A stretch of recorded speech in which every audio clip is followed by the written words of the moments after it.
చాలా సింపుల్ గా hero foreign లో కొన్ని సంవత్సరాలు పెరిగి ఇండియాకి వస్తాడు. ఇండియాకి రావడమే తన కంపెనీ ఏదైతే సిఇఓ పోస్ట్ ఏదైతే ఉంటుందో తను సైన్ చేసి ఆ సీట్ ని తీసుకోవడానికి ఉంటాడు అనమాట.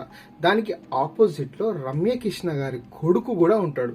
సో రాగానే ఆ బోర్డు మీటింగ్ లో రమ్యకృష్ణ గారికి హీరో ఫాదర్ కి డిబేట్ అవుతుంది. నీ కొడుకు రాగానే ఇంత పెద్ద పోస్ట్ ఇవ్వడానికి అతనికి ఏం హక్కు ఉంది, అతనికి ఏంది తెలుసు మంచి చెడు.